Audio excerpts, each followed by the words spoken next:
नमस्कार, आप देख रहे हैं सिटी पोस्ट लाइव और मैं हूं रवि। बिहार के शिक्षा मंत्री की कुर्सी संभालने के साथ ही बीजेपी के नेता मिथिलेश तिवारी विवादों से घिर गए हैं। 2015 में उनके खिलाफ दर्ज हुई विजिलेंस केस को लेकर उनके विरोधी उनकी घेराबंदी करने में जुटे हैं। मीडिया के जरिए उनका ट्रायल जारी है। मिथिलेश तिवारी पर भ्रष्टाचार और वित्तीय अनियमितताओं के गंभीर आरोप लगाए जा रहे हैं, लेकिन सच्चाई क्या है, इस पर विशेष बातचीत करने के लिए हमारे साथ मौजूद हैं सिटी पोस्ट लाइव के chief editor Shrikant Pratyush. Sir, Mithilesh Tiwari पर क्या आरोप? देखिए, 2015 में मिथिलेश तिवारी के खिलाफ एक विजिलेंस केस हुआ। आरोप लगा कि दीनदयाल उपाध्याय कॉलेज के अध्यक्ष के पद पर रहते हुए उन्होंने 50 लाख रुपए का गबन किया, यानी शिक्षकों के वेतन का जो पैसा था उन्होंने खुद ले लिया। विजिलेंस विभाग ने केस तो कर दिया और बड़ा आरोप भी लगा दिया, लेकिन अपने आरोपों को प्रमाणित करने के लिए जरूरी जो जांच थी उसको आगे नहीं बढ़ाया। न तो छापा मारा मिथिलेश तिवारी के घर पर, कॉलेज पर, और न ही दस्तावेज बरामद किया, और न ही किसी कॉलेज के कर्मचारी का इंट्रोगेशन किया, और मिथिलेश तिवारी से भी कोई पूछताछ नहीं की। मिथिलेश तिवारी के अनुसार उन्हें आज तक विजिलेंस विभाग की तरफ से एक भी नोटिस तक नहीं गया है। लेकिन जब जब चुनाव आता है, उनके विरोधी इसी केस को लेकर उनके घेराबंदी शुरू कर देते हैं। इस बार जब वो शिक्षा मंत्री बन गए हैं तो विरोधियों ने पूरा जोर लगा दिया है। रोज तिवारी जी का मीडिया ट्रायल हो रहा है। लेकिन सवाल सर ये भी है ना कि केस का अभी तक स्टेटस क्या है? देखिए, मिथिलेश तिवारी इस केस को रद्द करने की मांग को लेकर हाई कोर्ट गए थे, और हाई कोर्ट ने 8 अक्टूबर 2024 को निचली अदालत के कार्रवाई पर इमीडिएट स्टे लगाकर मिथिलेश तिवारी को बड़ी राहत दे दी थी। मिथिलेश तिवारी के बचाव पक्ष का सबसे बड़ा तर्क ये है कि अगर यह मामला इतना ही गंभीर था तो जांच एजेंसी 7 साल तक क्यों सोई रही। एफआईआर मई 2015 में दर्ज हुआ था, लेकिन बचाव पक्ष का दावा है कि उस दौरान न तो कोई छापेमारी हुई, न कोई दस्तावेज जब्त किए गए, और न ही कोई गिरफ्तारी हुई, और न ही उनसे पूछताछ हुई। अचानक 7 साल बाद केस में सरगर्मी का बढ़ना बचाव पक्ष के अनुसार पॉलिटिकल वेंडेटा यानी राजनीतिक प्रतिशोध की ओर इशारा करता है। तो केस का स्टेटस यही है कि हाई कोर्ट ने तत्काल निचली अदालतों के आदेश पर कार्रवाई पर रोक लगा दी है, उस पर स्टे लगा दिया है, और जब तक आरोप साबित नहीं हो जाता है तब तक किसी की घेराबंदी करना, किसी को भ्रष्ट और चोर कहना, ये तो असंवैधानिक है। और ये तो मीडिया ट्रायल भी खूब हो रहा है उनका, रोज़ खबरें चल रही हैं, और खबरों के से तो लगता है कि मिथिलेश तिवारी ने बड़ा अपराध कर दिया है, 50 लाख रुपया का गबन और घोटाला कर दिया है। लेकिन ये पैसा कभी मिथिलेश तिवारी के पास आया ही नहीं, फिर वो निकालेंगे कैसे, गबन कैसे करेंगे, ये सबसे बड़ा सवाल है। बक्सर लोकसभा का जब वो चुनाव लड़ रहे थे उस समय भी इस तरह के मुद्दे सामने आए थे, लेकिन मिथिलेश तिवारी पर जो 50 लाख रुपए के गबन का आरोप लग रहा है, बाकी इसमें कोई सच्चाई? देखिए, हाँ, जब जब वो चुनाव लड़ते हैं तब तब ये मामला सामने आता है, उनके विरोधी उसको उछालते हैं, लेकिन यहाँ कहानी में एक बड़ा ट्विस्ट है। मिथिलेश तिवारी ने अदालत के सामने गोपालगंज के जिला शिक्षा पदाधिकारी यानी डीओ द्वारा जारी प्रमाण पत्र पेश किया है, और इस प्रमाण पत्र के अनुसार मिथिलेश तिवारी को ये रकम कभी प्राप्त ही नहीं हुई। जो 50 लाख रुपया कहा जा रहा है वो कभी मिथिलेश तिवारी के हाथ में आया ही नहीं, और सवाल ये उठता है कि अगर पैसा मिला ही नहीं तो गबन कैसे हो गया। तो ये सवाल उठाना मिथिलेश तिवारी है। इसी बिंदु ने निगरानी विभाग की चार्जशीट को कानूनी रूप से कमजोर कर दिया है, और हाई कोर्ट ने मुख्य रूप से 2 आधारों पर स्टे दिया है। पहला कि याचिकाकर्ता द्वारा पेश किए गए साक्ष्य जो बताते हैं कि गबन की गई राशि 50 लाख कभी उनके पास पहुंची ही नहीं। दूसरा, जांच में हुई अत्यधिक देरी। जस्टिस संदीप कुमार ने पाया कि 2015 के केस में इतने लंबे समय तक कोई ठोस कार्रवाई न होना और अचानक इसे सक्रिय करना कानून की प्रक्रिया का दुरुपयोग हो सकता है, और इसलिए उन्होंने स्टे दे दिया है। निगरानी विभाग का दावा था कि मिथिलेश तिवारी ने 50 लाख रुपए का गबन किया। इसके विपरीत तिवारी ने गोपालगंज के जिला शिक्षा अधिकारी का सर्टिफिकेट पेश कर दिया, जिसमें स्पष्ट लिखा है कि यह राशि उन्हें कभी हस्तांतरित नहीं हुई। यदि फंड का ट्रांसफर ही नहीं हुआ तो भ्रष्टाचार का आधार ही खत्म हो जाता है। तो मिथिलेश तिवारी तो कह रहे हैं कि ये तो पॉलिटिकल वेंडेटा है, ये साजिश है उनको बदनाम करने की, और जब जब वो चुनाव लड़ते हैं, जब जब उनका प्रमोशन होने का समय आता है, विरोधी उसी मामले को उछाल देते हैं। लेकिन यही तो सवाल है ना सर कि इस मामले में पॉलिटिकल कॉन्स्पिरेंसी का एंगल है क्या? देखिए, मिथिलेश तिवारी बीजेपी के कद्दावर नेता हैं। उनका आरोप है कि जब भी बिहार की राजनीति में समीकरण बदलते हैं, विरोधी दलों द्वारा पुराने और ठंडे पड़े मामले को दबाने या डराने के लिए इस्तेमाल किया जाता है। 7 साल तक जांच का ठप रहना, फिर अचानक उस मामले को पूरे जोर शोर से उठा देना, उनका मानना है कि साजिश का ही हिस्सा है। और ये ऐसा संकेत भी देता है कि इसके पीछे राजनीतिक साजिश हो सकती है। यही इस केस की सबसे बड़ी कमजोरी है।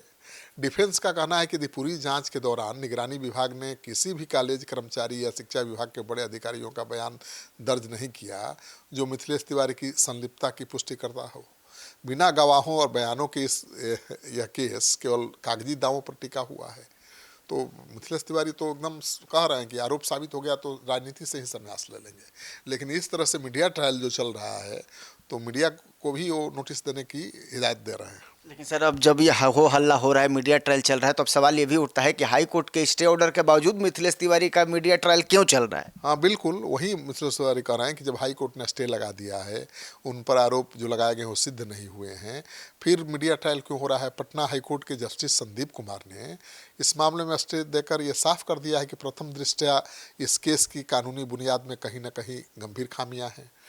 अगर खामी नहीं होती तो हाईकोर्ट स्टे क्यों लगाता? इसके पीछे मुख्य रूप से 3 बड़े तर्क काम कर रहे हैं। जैसा कि पहले भी मैंने आपको बताया कि किसी भी भ्रष्टाचार के मामले में सबसे बुनियादी जरूरत होती है धन के अवैध हस्तांतरण का प्रमाण होना। यहाँ याचिकाकर्ता ने सीधे तौर पर जिला शिक्षा पदाधिकारी का सर्टिफिकेट पेश कर दिया है जो कहता है कि गबन की गई कथित राशि कभी मिथिलेश तिवारी तक पहुंची ही नहीं।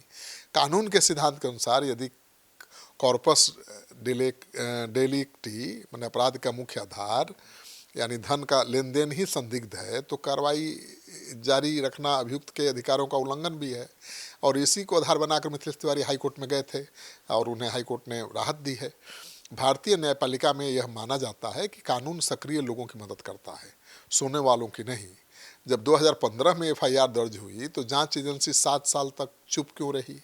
इस चुप्पी ने अदालत को यह सोचने पर मजबूर कर दिया कि क्या यह केस साक्ष्यों की कमी के कारण ठंडा पड़ा था और अब इसे किसी विशेष उद्देश्य के लिए उछाला जा रहा है। हाई कोर्ट ने यह भी गौर किया कि जांच के दौरान उन अनिवार्य प्रक्रियाओं का पालन नहीं किया गया जो एक लोक सेवक या जनप्रतिनिधि के खिलाफ भ्रष्टाचार के मामलों में जरूरी होता है। पहले बात समझ लीजिए कि एक इतना पुराना केस है, मिथिलेश तिवारी उस समय विधायक भी थे, तो उनके खिलाफ केस चार्जशीट करने के लिए परमिशन लेना पड़ता स्पीकर से। तो उस समय एजेंसी चुपचाप बैठी रही, कोई परमिशन नहीं मांगा, कोई कार्रवाई नहीं की, जांच को आगे नहीं बढ़ाया। जब वो विधायक नहीं रहे, हार गए चुनाव, तब तो परमिशन की ज़रूरत नहीं थी उनके खिलाफ चार्जशीट करने के लिए, केस चलाने के लिए। तब जाकर ये खेल हुआ और उनके खिलाफ चार्जशीट भी कर दिया निगरानी विभाग ने जांच पूरा किए बगैर ही। तो इसी आधार पर हाईकोर्ट ने स्टे दे दिया है।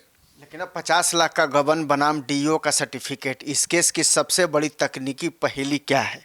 हाँ, यही पहली है। निगरानी विभाग ने अपनी चार्जशीट में दावा किया कि 50 लाख रुपए का मिथिलेश तिवारी ने गबन किया है, लेकिन मिथिलेश तिवारी के बचाव पक्ष ने जिस डीओ सर्टिफिकेट का इस्तेमाल किया है वह इस केस के लिए ब्रह्मास्त्र साबित हो रहा है ना भाई।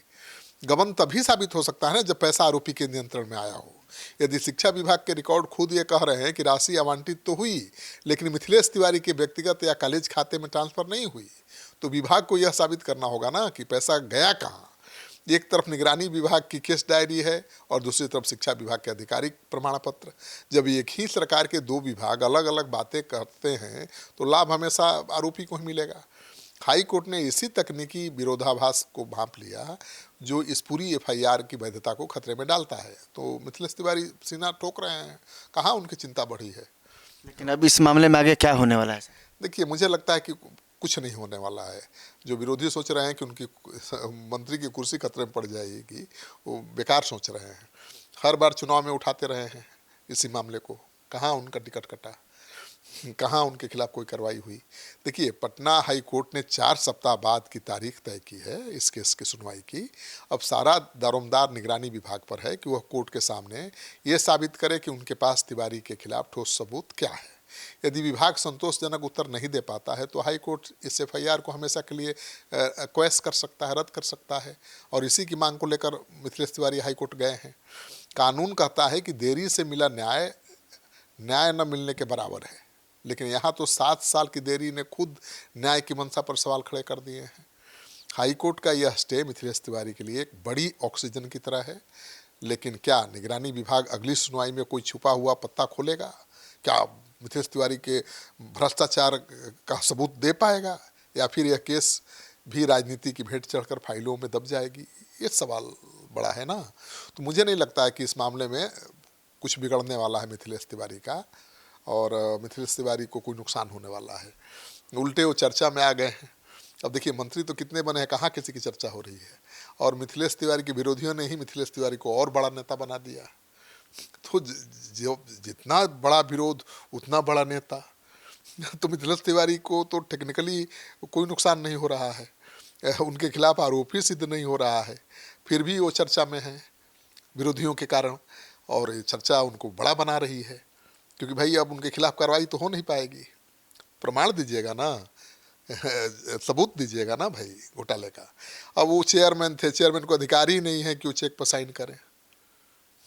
जो कमेटी होती है वो एक रिपोर्ट बनाती होगी, उस पर वो साइन करते होंगे केवल। तो भ्रष्टाचार का सीधे आरोप लगा देना कि 50 लाख रुपया का गबन कर दिया, ये तो सही लग नहीं रहा है। और इसी वजह से मिथिलेश तिवारी बिल्कुल निश्चिंत हैं और हंस रहे हैं विरोधियों पर, लेकिन चेतावनी भी दे रहे हैं कि अगर आप मीडिया ट्रायल इसी तरह से करिएगा, मीडिया वाले बिना सच्चाई समझे, तो मैं छोड़ूंगा नहीं। तो मनहानि का नोटिस कई मीडिया हाउस को भी मिलने वाला है। और उनके समर्थक भी लगातार इस बात को कह रहे हैं कि इस तरह कैसे जब उनके खिलाफ आवाज़ उठाई जाती है तो इससे कोई फ़ायदा होने वाला नहीं है, ये केवल सुर्खियां बटोरने के लिए ही है, लेकिन उससे उसका फ़ायदा भी मिथिलेश तिवारी को ही मिलता है। हालांकि अभी अगली सुनवाई होनी है कोर्ट में, आगे कुछ निकल करके सामने आता है, ये भी इस मामले में देखना दिलचस्प होगा। बने रहिए हमारे साथ और देखते रहिए सिटी पोस्ट लाइव। धन्यवाद।